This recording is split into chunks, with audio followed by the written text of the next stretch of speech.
Jadi efek yang ditimbulkan memang luar biasa. Jadi beberapa kali kami melakukan rapat pembahasan, tidak hanya di dalam naungan koordinasi oleh Bapak Menko Perekonomian, tapi juga di dalam koordinasi Bapak Menko Marinvest ya, yang memang ditugaskan Pak Presiden ini. Nah, ini yang terjadi. Pertama dampaknya memang yang sepertinya pelarangan ekspor ini tidak hanya kepada para pelaku usaha atau para eksportir, pada pengusaha, tapi juga kepada para petani secara tidak langsung, yang mengakibatkan sehingga akhirnya apa yang ditimbulkan ketika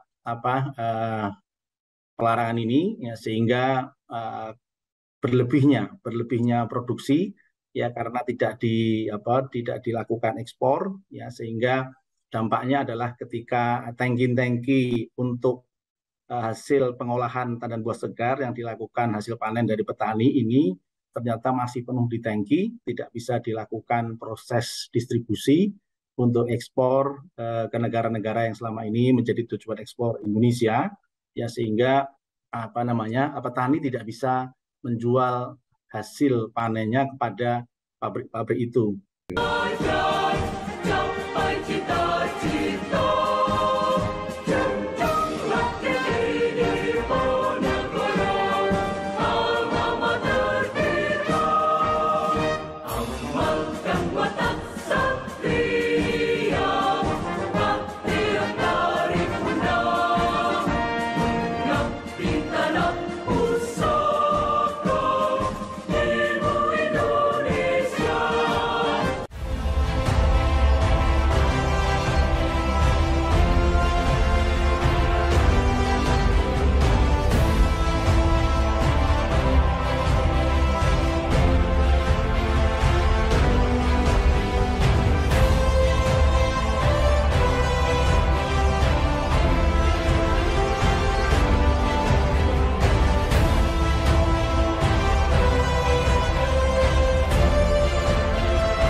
Baik, Assalamualaikum warahmatullahi wabarakatuh.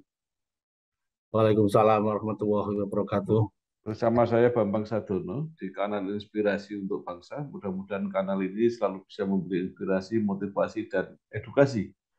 Kami sedang mempersiapkan beberapa video wawancara untuk ikut memberi mana 65 tahun Universitas Diponegoro. Dan hasil wawancara ini menurut rencana akan kami bukukan. Ini merupakan kelanjutan dari buku pertama yang sudah kita terbitkan tahun yang lalu. Nah, kami sekarang sudah bersama dengan Pak Kabul Wijayanto. Beliau adalah Direktur Perencanaan dan Pengelolaan Dana, Badan Pengelola Dana Perkebunan Kelapa Sawit, BPD PKS. Apa kabar, Pak? Alhamdulillah baik, Pak. Sehat. Sehat. Pak Kabul Wijayanto ini adalah lahir di Demak 25 Maret 1971, merupakan alumnus FISIP Undip. Nah, mungkin Bapak bisa cerita masa-masa kuliah di FISIP Undip, jurusan Administrasi Niaga, kemudian diteruskan MM di UPN, dan kemudian berkarir cukup panjang, dan akhirnya dipilih atau dipercaya untuk menjadi Direktur Perencanaan dan Pengelolaan Dana BPD PKS. Silakan. Ya, terima kasih Pak Bambang.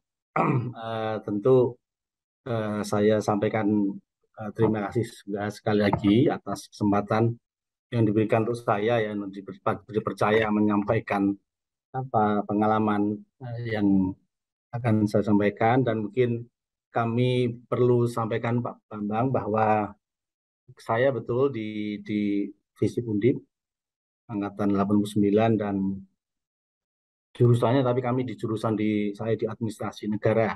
Kemudian juga MM saya itu di UPN Jakarta gitu, jadi seperti itu. Jadi sekedar kelas balik, memang kami kalau dilihat dari karir Pak ini jatuhnya atau dimasuk ke dalam Kementerian Keuangan sebetulnya dimulai ketika habis lulus dan sudah di Undip tahun 95, dan saat itu juga baru pertama kali barangkali eh, untuk lowongan di Kementerian Keuangan secara nasional pertama melalui surat kabar. Surat kabar yang mungkin selama ini saat itu belum pernah Kementerian Keuangan itu membuka satu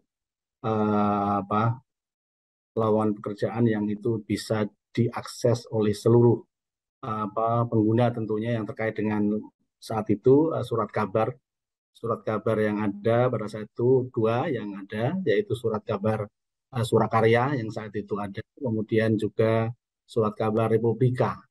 Dua surat kabar itu yang kebetulan kami di saat itu memang berlangganan dan juga mengetahui dan memberanikan diri lah untuk mengikuti proses prosedur pengajuan untuk melamar pekerjaan di Kementerian Keuangan di Balediklat Keuangan di Jogja saat itu, dan akhirnya melalui seleksi bertahap sampai 5 kali dan akhirnya bisa diterima dan dipanggil di Jakarta.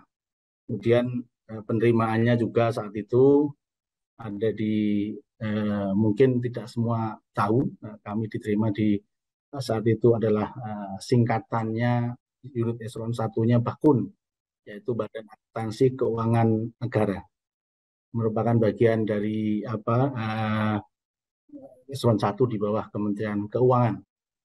Nah, kebetulan saat itu proses selanjutnya adalah terdapat reorganisasi yang dilakukan oleh Kementerian Keuangan sehingga melebur beberapa unit eselon 1 menjadi Direktorat Jenderal Perbendaharaan. Selain dari Badan Akuntansi Keuangan Negara, terdapat Direktorat Jenderal Anggaran saat itu sebagian, kemudian juga sebagian dari unit eselon 1 yang lain, dan akhirnya saat itu kami di Jakarta dari tahun 1996, kemudian berlanjut ke daerah, di daerah-daerah penempatan di wilayah Sulawesi, kemudian berpindah ke Kalimantan, Sulawesi Utara, kemudian kami pindah ke Kalimantan Selatan, kemudian masuk di kantor pusat di Direktorat Jenderal Perbendaharaan saat itu, di Direktorat Informasi dan Akuntansi saat itu, dan akhirnya melalui promosi-promosi dan kami ditunjuk dipercaya menjabat eselon 3 saat itu di tahun 2008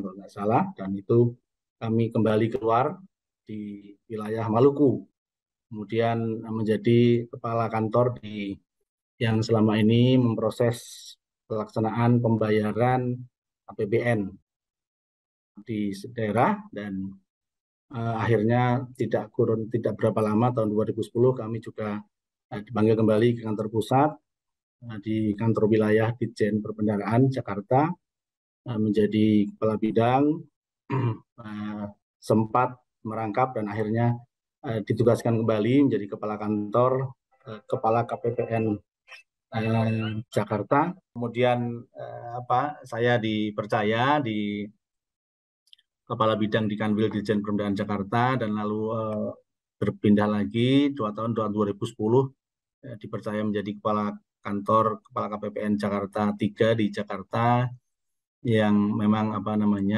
saat itu pembayaran kepada seluruh kementerian negara dan lembaga yang ada di pusat.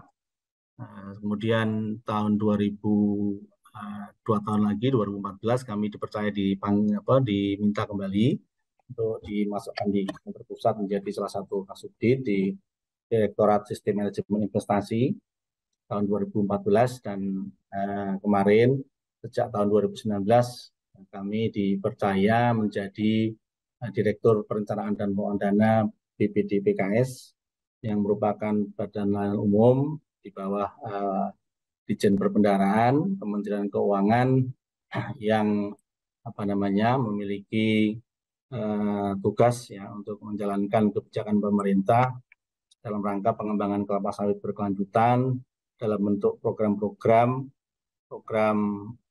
pengembangan sumber daya manusia, program peremajaan sawit rakyat atau replanting, kemudian program sarana dan prasarana perkebunan kelapa sawit, kemudian itu di hulu, kemudian program mandatori biodiesel di 30 saat ini, kemudian program penelitian dan pengembangan atau riset, dan yang terakhir program promosi perkebunan kelapa sawit. Yang sebetulnya ada dua lagi yang terkait sebagaimana kami punya base regulasi Pak untuk ini Pak Bambang, yaitu PP 24, ya, sebelumnya mungkin undang-undang terkait perkebunan, kemudian PP 24 2015 terkait penghimpunan dana perkebunan, dan Perpres 61 tahun 2015 penghimpunan dana perkebunan, penghimpunan dan penggunaan dana perkebunan kelapa sawit yang terakhir diubah dengan Peraturan Presiden Nomor 66 tahun 2018. Nah, itu yang ada termasuk situ di dalamnya adalah untuk pemenuhan kebutuhan pangan ya, dan hilirisasi industri kelapa sawit. Nah, dua itu ya sampai akhirnya sampai sekarang ini kami melaksanakan tugas-tugas sebagaimana yang sudah dipercaya. Demikian secara singkat mungkin Pak Bambang yang disampaikan.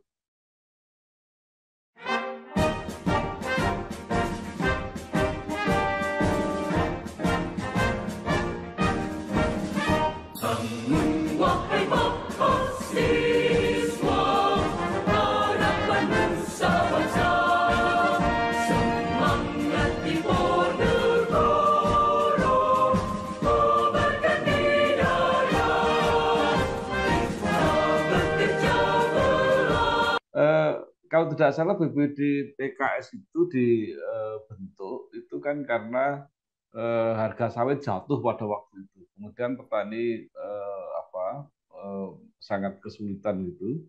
Nah, kemudian apa Pak yang langsung membantu petani? Karena saya lihat pengumpulan dananya itu kan pemanfaatannya macam-macam ya, tidak hanya fokus untuk membantu petani sawit.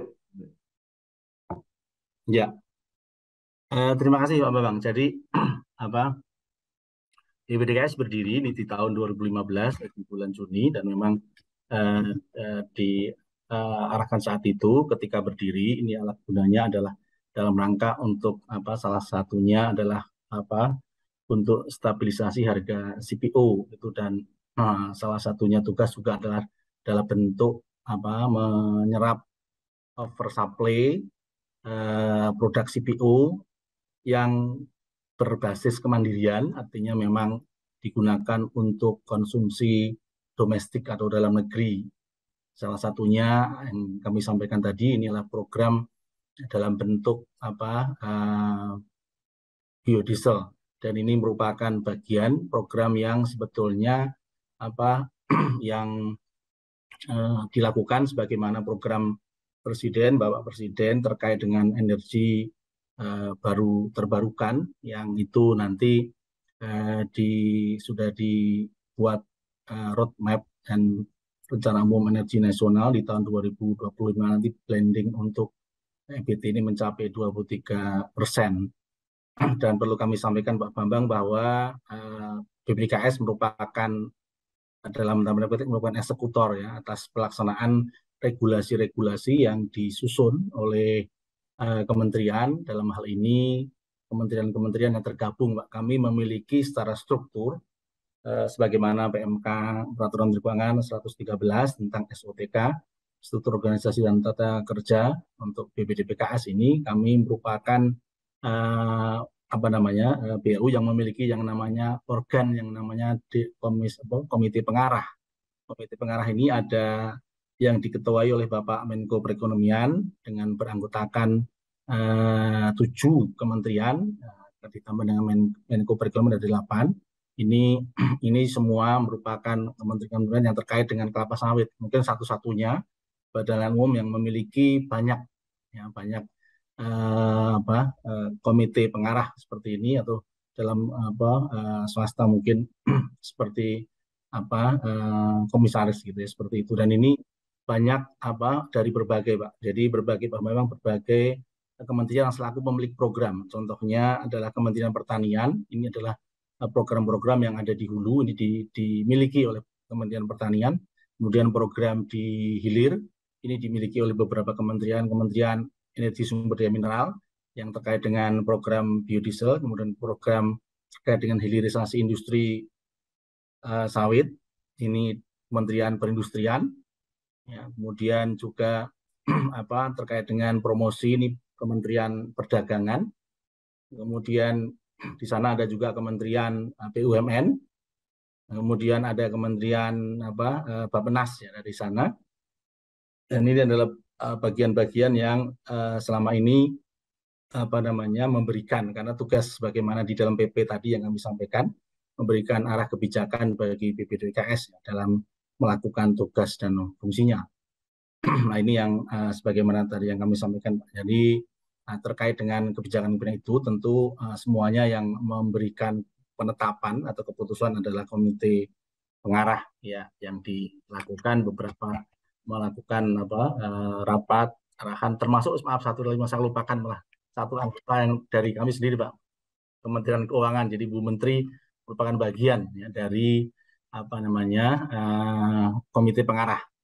Jadi itu bersinergi Pak. Jadi tadi kalau terkait itu memang dibentuk 2015 memang dengan produksi yang berlebih, kemudian harga sawit yang jatuh gitu ya, kemudian diharapkan stabil harga CPO-nya, dibentuk salah satu lembaga yang diputuskan saat itu dalam bentuk badan umum bukan BUMN. Jadi terus ini lalu diamanahkan untuk menjaga termasuk memastikan agar program-program yang di hulu dan di hilir itu berjalan dengan baik sebagaimana pemilik program dengan tujuan strategis Pak yang kami punya Pak Bambang yang ada di dokumen rencana strategi bisnis BPDKS, yaitu adalah untuk peningkatan kesejahteraan petani yang pertama, kemudian kedua stabilisasi harga CPO, dan yang ketiga adalah penguatan industri hilir kelapa sawit. Itu yang dilakukan dengan beberapa sasaran-sasaran strategis ya, dari tujuan strategi yang diturunkan menjadi sasaran strategis yang kebanyakan dalam rangka untuk peningkatan kesejahteraan petani di dalam program-program tadi yang sudah ada di dalam regulasi Perpres. Itu adalah program replanting, peremajaan sawit rakyat, bagaimana dalam kerangka untuk meningkatkan produktivitas kebun sawit ya, yang kita alhamdulillah sekarang ini sawit kita merupakan produsen dan eksportir terbesar di dunia, yang kita sudah melampaui dari negara sebelah kita Malaysia, dan oleh karena itu tapi secara produktivitas kita harus akui masih lebih baik Malaysia. Nah, ini yang harusnya yang sekarang ini dilakukan akselerasi untuk peningkatan produktivitas itu dengan leading sektornya di Kementerian Pertanian. Nah, ini Pak Bambang diharapkan dengan demikian petani mendapatkan manfaat yang lebih sehingga kesejahteraan para petani sawit ini meningkat ya dari tahun ke tahun, yang ditandai tentunya dengan hasil panen sawitnya berupa TBS atau tandan buah segar. Ini bisa dilakukan penjualan kepada PKS yang selama ini dengan harga yang tentu dapat memberikan manfaat pendapatan bagi petani di atas HPP untuk TBS itu sendiri.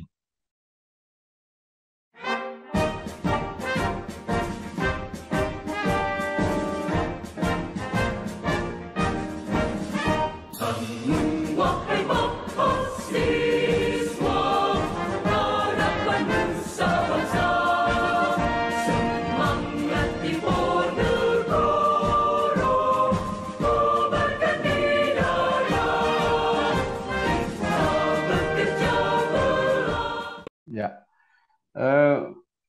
Pak Kabul, harga sawit ini sempat melonjak bagus ya. Petani sudah sangat senang itu dalam waktu yang cukup lama. Tapi tiba-tiba ada kekurangan krisis minyak goreng, kemudian CPO dilarang untuk diekspor. Nah, kemudian petani mulai mengeluh harga turun ya. Nah, tapi kemudian kan ekspor itu sudah dibolehkan kembali, artinya boleh. Tetapi tetap aja harga nggak bisa kembali. Ini apa yang terjadi, Pak? Ya, terima kasih Pak Bambang. Ini umur pelarangan ekspor tadi yang dilakukan oleh Pak Presiden itu kurang lebih nggak sebulan ya, nggak sampai sebulan ini. Jadi efek yang ditimbulkan memang luar biasa. Jadi beberapa kali kami melakukan rapat pembahasan, tidak hanya di dalam naungan koordinasi oleh Bapak Menko Perekonomian, tapi juga di dalam koordinasi Bapak Menko Marinvest ya yang memang ditugaskan Pak Presiden ini. Nah, ini yang terjadi. Pertama dampaknya memang yang sepertinya pelarangan ekspor ini tidak hanya kepada para pelaku usaha atau para eksportir, pada pengusaha, tapi juga kepada para petani secara tidak langsung yang mengakibatkan, sehingga akhirnya apa yang ditimbulkan ketika pelarangan ini ya, sehingga berlebihnya produksi ya karena tidak dilakukan ekspor ya, sehingga dampaknya adalah ketika tangki-tangki untuk hasil pengolahan tandan buah segar yang dilakukan hasil panen dari petani ini ternyata masih penuh di tangki, tidak bisa dilakukan proses distribusi untuk ekspor ke negara-negara yang selama ini menjadi tujuan ekspor Indonesia ya, sehingga petani tidak bisa menjual hasil panennya kepada pabrik-pabrik itu. Tidak hanya itu, kalaupun misalnya dijual itu dihargai dengan harga yang rendah saat itu. Nah, ini yang saat itu terjadi, termasuk bagaimana para pengusaha juga menyampaikan harus memutus kontrak dengan para buyer-buyer di luar negeri yang terkait dengan distribusinya melalui kapal-kapal tanker, termasuk juga dengan para buyer yang di sana untuk walaupun demikian bahkan sempat beberapa saat yang lalu negara Pakistan yang notabene memang salah satu tujuan ekspor Indonesia, bahkan menteri di Pakistan itu datang sempat menuju Indonesia untuk memastikan bahwa sangat membutuhkan ya, CPO itu. Sehingga oleh karena itu ketika kita kembali membuka kembali proses untuk recovery yang ke sana ini ternyata tidak mudah. Bagaimana kontribusi PBDPKS? Kita juga mengikuti, kita memberikan input salah satunya adalah bagaimana ya, karena sumber pendapatan PBDPKS ini adalah dari pungutan ekspor ya, ini di situ sebenarnya ada dua, ada pajak ekspor, ada pungutan ekspor. Pajak ekspor berupa biaya keluar yang ini dikolek oleh Kementerian Keuangan menjadi salah satu sumber pendapatan APBN, dan ini blended yang diperuntukkan untuk semua belanja negara.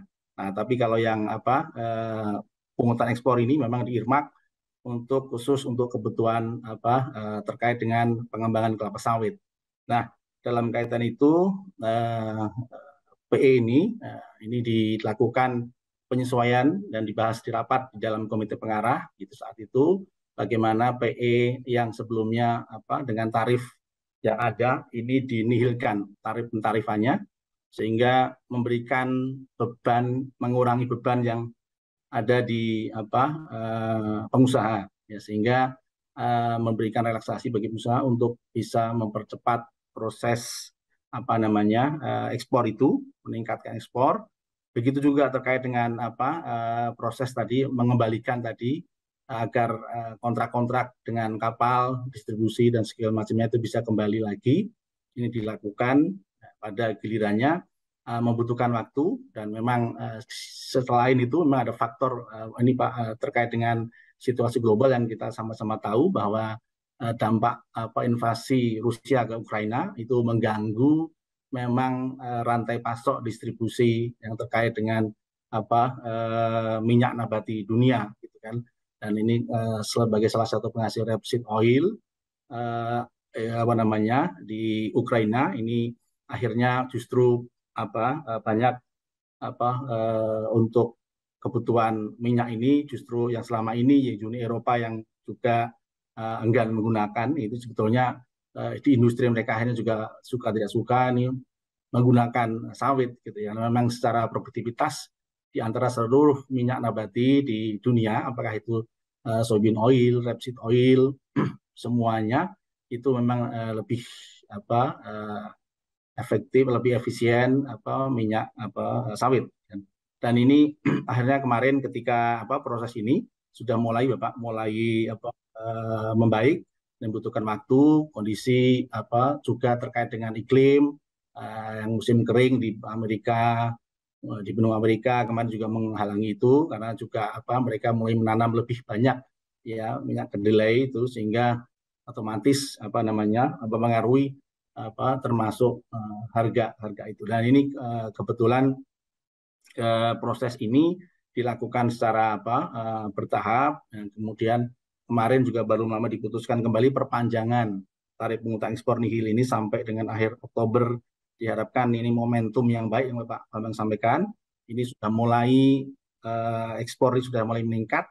Kami memiliki data volume ekspor yang lebih baik, tapi memang kebijakan pemerintah yaitu Kementerian Perdagangan terkait dengan DMO (Domestic Market Obligation) dan flash out ini masih akan dijalankan sampai akhir Oktober. Nah ini rencananya karena sebetulnya kalau dari sisi kami dengarkan dari sisi para pelaku ini mengharapkan itu DMO itu segera bisa ditinjau kembali gitu karena memang sebetulnya tidak kurang tepat apabila terkait dengan komoditas sawit ini berlakukan karena memang pelaku sawit ini sangat beragam dan banyak dibanding dengan komoditas yang lebih awet dan pelakunya tidak banyak seperti batu bara. Nah ini akhirnya kita sesuaikan Pak momentum ini akhir Oktober nanti sampai itu DMO-nya akan berlaku direncanakan dan kemudian tarif nihilnya juga akan sampai dengan akhir Oktober. Dan ini sudah mulai membaik. Kami selalu melakukan koordinasi dengan asosiasi para pekebun sawit dari berbagai macam. Itu ada Apkasindo, ada Aspekpir, ada Samade, gitu semuanya kami lakukan sinergi bersama BPPKS sebagai bagian tadi yang kami sampaikan tujuan strategisnya sehingga kami ikut memastikan akselerasi kepada program-program tadi yang kami singgung di hulu. Ini bagaimana sebetulnya ada pengembangan SDM kami juga meningkatkan, memberikan beasiswa kepada para keluarga pekebun. Ini pekebun lebih banyak ya. Kemudian kita bantu. Kemudian di dalam replanting juga sama. Kita harapkan dengan salah satu kontribusi BPKS ini sudah membaik, termasuk kami juga melakukan riset atau kajian terkait dengan formulasi terkait formulasi penentuan harga TBS yang dilakukan oleh Menteri Pertanian melalui Permentan 01 2018 tentang penetapan harga TBS ini. Nah ini yang juga dilakukan kajian-kajian, masukan-masukan input sehingga pada gilirnya kita berharap TBS ini lambat laun sudah mulai naik yang memang sebelumnya sebelum pelarangan ini di atas rata-rata Rp3.000 per kilogram, sekarang sudah mulai mendekati Rp2.000 per kilogram. Memang seperti Bapak Bambang sampaikan tidak serta-merta ya langsung bisa karena memang sedikit demi sedikit kan akan bisa meningkatkan itu sesuai kebaikan juga bagi para petani ini ya rendemennya juga sekarang sudah semakin baik. Rendemen yang selama ini kesulitan mencapai 20-22% ini sudah juga meningkat. Nah ini diharapkan nanti sampai Oktober nanti bisa bullish kembali dan bisa kembali ke harga yang sesuai dengan bisa meningkatkan pendapatan petani gitu, memberikan di atas ya yang layak, yang harga yang layak bagi petani sehingga petani kembali happy gitulah kami sampaikan seperti itu.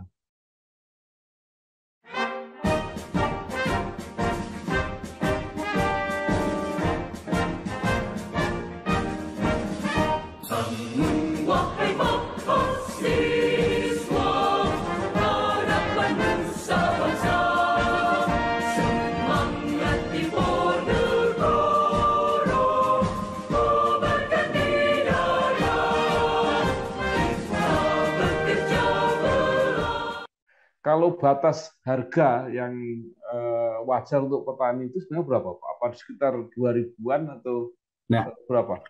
ini sebetulnya kami sempat pernah melakukan pembahasan, kajian dengan Kementerian karena menentukan hal ini waktu sebelum sebelum harga ini kan waktu itu masih kami dengan Kementan di Jenbun, Direktorat Jenderal Perkebunan dengan Asosiasi Petani.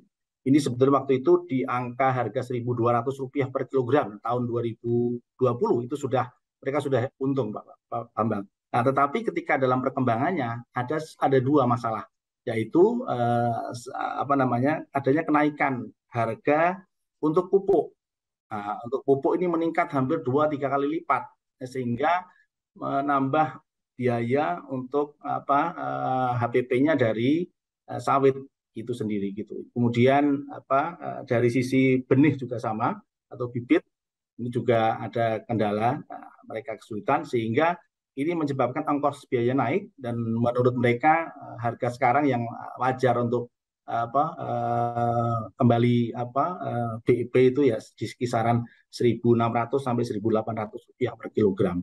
Jadi dengan selisih yang ini diharapkan mereka berharap di angka 2.000 lebih ya 2.300, 2.250, 2.500 mereka baru kembali itu seperti itu Pak. Baik. Nah, pada waktu harga bagus-bagusnya, jadi mereka mengatakan ini pernah tercapai harga tertinggi selama ini, Pak. Itu kan berarti sekaligus juga BPDPKS itu mengolek dana yang cukup besar juga, Pak, pada waktu itu. Nah, pertanyaan saya begini, ketika petani mengalami kesulitan itu bisa nggak BPDPKS melakukan intervensi langsung? Jadi misalnya apakah subsidi harga atau seperti apa gitu mungkin nggak? Ya, terima kasih Pak Bambang ya. Jadi kaitan dengan kewenangan BPDPKS memang tadi memang saya sampaikan tidak bisa dilepaskan dari regulasi yang mengatur kami gitu, termasuk apa yang menjadi kebijakan komite pengarah karena kami tidak mungkin melakukan action sendiri tanpa keputusan yang disampaikan oleh komite pengarah gitu ya. Jadi memang kami tidak memiliki satu kewenangan sebagaimana sempat diusulkan bagaimana BPDKS itu seperti BUMN Bulog gitu kan seperti itu. Tapi kewenangan itu tidak dimiliki. Jadi kita juga sempat dijadikan usul menjadi off taker untuk para pekebun sawit gitu. Tapi sekali lagi ketika itu di peraturannya tidak ini kan itu akhirnya tidak dilakukan. Jadi lebih kepada sama dengan ketika pada saat itu Pak Bambang kami mendukung untuk pendanaan dukungan dana untuk distribusi minyak goreng. Saat itu juga sempat terjadi pembahasan yang cukup di komite pengarah ya, di mana ruang yang ada di regulasi yang bisa digunakan ternyata memang ada satu clue di sana yang belum terpakai yaitu pemenuhan kebutuhan pangan. Nah itu yang akhirnya menjadi clue BPS bisa kita panggil juga memberikan juga beberapa bisa dimasukkan di sana dan akhirnya BPS bisa melakukan dukungan pendanaan untuk minyak goreng maupun saat itu untuk kemasan dan yang terakhir ini dengan Kemenperin adalah untuk minyak goreng curah. Itu barangkali Pak. Jadi memang cukup tapi di sisi yang lain sebetulnya kita dengan ruang regulasi seperti itu kami juga mencoba mengakselerasi ya program tadi salah satunya bagaimana membuat revisi itu peraturan Menteri Pertanian untuk mengusulkan bagaimana untuk pengajuan peningkatan produktivitas petani ini adalah dengan bisa mengajukan langsung ya kepada BPDKS tanpa melalui jalur yang selama ini diatur oleh Kementan melalui jalur dari daerah dari kabupaten kota provinsi sampai ke Direktorat Jenderal Perkebunan. Termasuk Bapak yang sempat ada di ini Bapak di pertanyaan ini saya kira bagian sebetulnya bagaimana Pak bagaimana agar daya tawar harga TPS ini yang baik bagi pekebun apabila mereka diberikan satu kemandirian untuk bisa hasilnya untuk mengelola sendiri pabrik kelapa sawit gitu ya yang artinya mereka terintegrasi seakan-akan apakah mereka ini dari termasuk bagian sebetulnya ada diatur sebetulnya Bapak itu bagian dari sarana prasarana, tetapi itu pun juga kemarin juga sudah dipecahkan, sudah diberikan perintah langsung dari Bapak Presiden terkait dengan pembangunan pabrik minyak makan merah gitu, yang beberapa saat lalu datang ke Medan. Ya, ya. Mungkin justru krisis minyak goreng kemarin itu menjadi pelajaran yang sangat berharga ya, termasuk BPD PKS mungkin bisa mengantisipasi ternyata jaringan ekspor dan sebagainya itu tidak bisa diputus sewaktu-waktu sehingga dampaknya sangat panjang. Nah ini ke depan seperti apa Pak? Apakah BPD PKS termasuk yang berperan di dalam pembangunan minyak goreng pemerintah yang besar-besaran itu? Oke, terima kasih ya Pak. Jadi untuk kami sebetulnya banyak hanya memberikan karena selaku operator banyak memberikan input ya masukan, tapi pemegang kendali ini kebijakan dan memiliki program ini sekali lagi di kementerian yang memiliki tusi terkait hal itu. Jadi seperti kemarin itu yang pada saat minyak goreng kemasan itu Kementerian Perdagangan, walaupun kita juga sama-sama tahu sempat beberapa kali berubah ya peraturan Menteri Perdagangan, kemudian akhirnya diserahkan juga diputuskan kembali ke untuk yang kebijakan pemerintah ke minyak goreng curah gitu ya yang oleh Kementerian Perindustrian. Ya ini artinya di situ sebetulnya bagiannya BPDB adalah untuk mendukung penyiapan dananya. Jadi kesiapan dana kita dengan perhitungan yang kita lakukan dengan kebutuhan sehingga distribusi minyak goreng itu bisa sampai ke end user ke masyarakat. Nah ini kita dalam kerangka regulasi kita memberikan input masukan-masukan Bapak untuk kebaikan ya untuk kebaikan ini karena sebetulnya pendanaan yang Bapak tanyakan juga di ini minyak goreng ya ini sebetulnya tadi kita sangat tentu membutuhkan BUMN ya seperti tadi mungkin PTPN Holding 3 ini yang bisa membangun gitu tapi faktanya mereka kapasitasnya masih terlalu sedikit jadi memang perlu adanya peningkatan.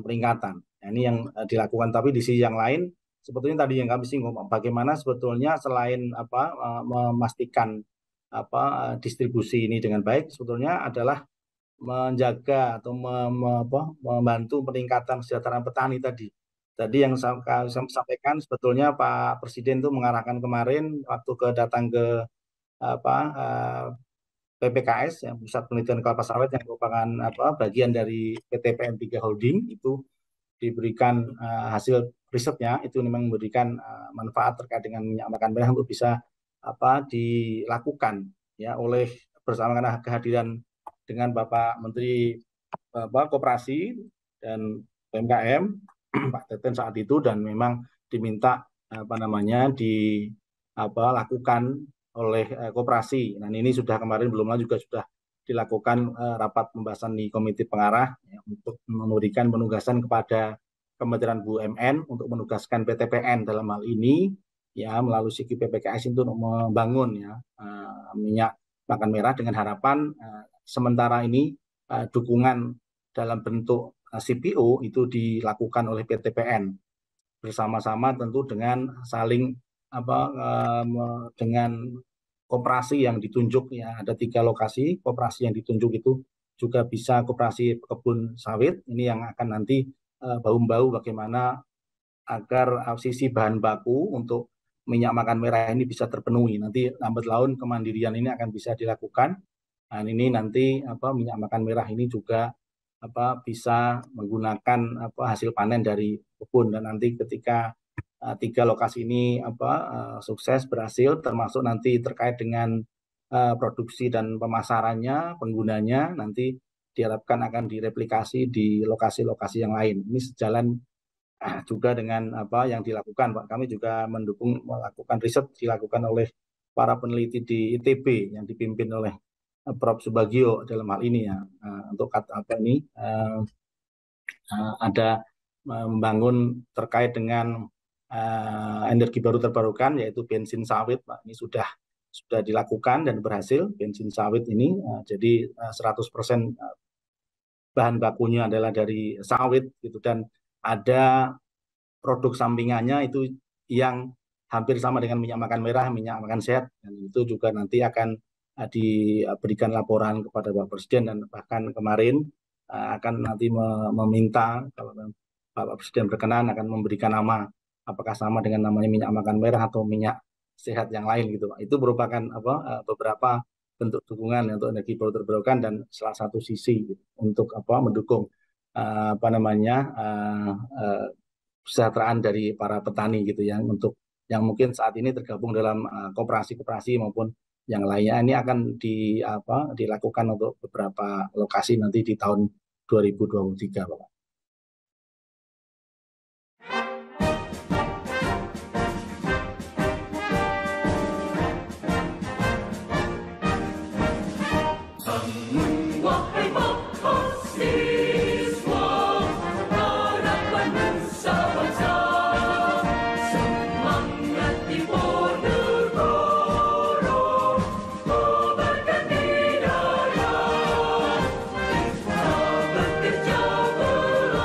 Baik, Pak Kabul, sekarang kita kembali ke Undip, Pak. Setelah sekian lama Bapak meninggalkan kampus,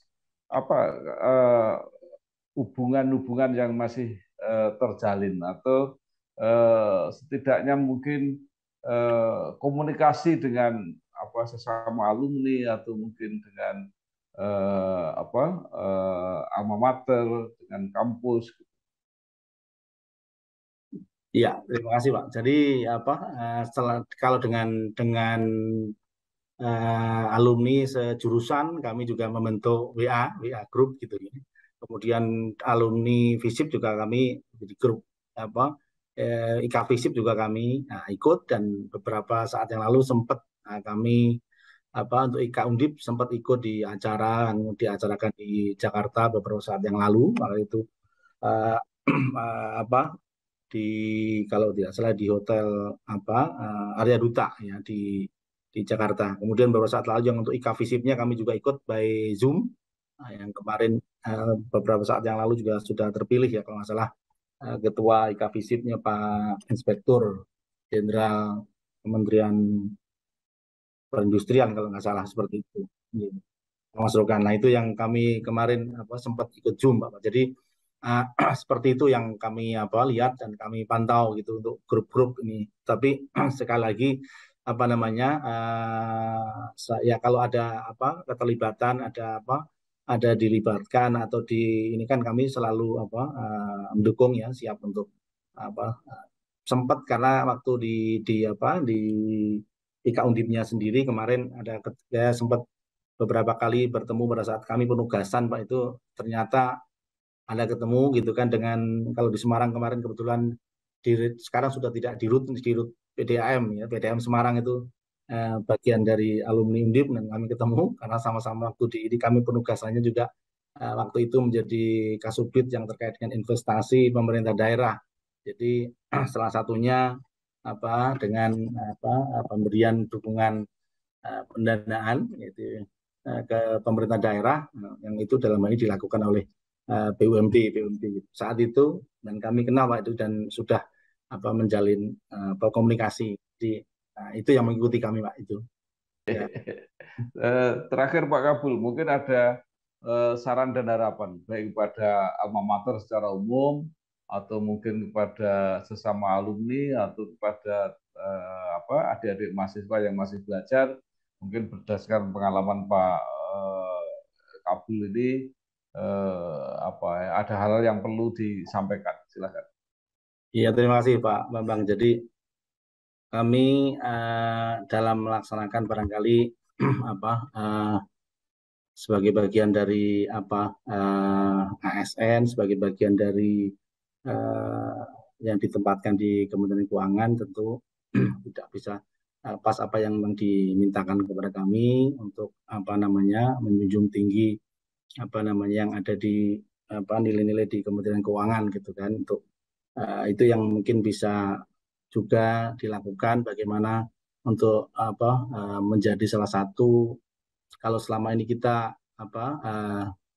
mencintai negeri, mencintai bangsa dan Indonesia, negara Indonesia, kita gunakan sebaik-baiknya loyalitas kita kepada bangsa dan negara ini, ya tentu dengan sepenuh hati menjaga nurani, integritas, gitu kan, profesionalisme, ya dalam kerangka untuk melaksanakan tugas yang diemban, penuh dengan selalu dijaga keilmuan kita dengan moral dan etika gitu yang kita lakukan, tidak pernah lepas, ya kita itu semua, ya semoga kita melakukan yang terbaik, ya sebagai wujud bukti bagian dari alumni Undip dan Visip Undip gitu. Dan tentu kami sharing, ya saling mendukung lah dengan alumni Undip maupun Visip dimanapun berada. Tentunya adik-adik juga ini adalah semakin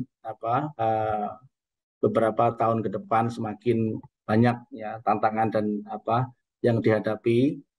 Tentunya dengan digitalisasi yang sudah, kemudian untuk industri yang sudah memasuki ke taraf 5.0 gitu, itu nanti semakin akan banyak tantangan. Dan tentu adik-adik ini sudah harus menyiapkan diri. Sekali lagi, yang perlu keilmuan semakin sekarang semakin kepandian, kecerdasan sudah semakin membaik, tapi yang tidak kalah pentingnya seperti yang kami sampaikan Pak, selalu dijaga moral dan etika kita untuk setinggi-tinggi ilmu yang kita punya, sepandai-pandainya kita senantiasa harus jaga integritas kita, jaga moral dan etika kita semua. Apa yang kita lakukan nanti akan dipertanggungjawabkan, tidak hanya kepada bangsa dan negara kita, tapi kepada sang pencipta.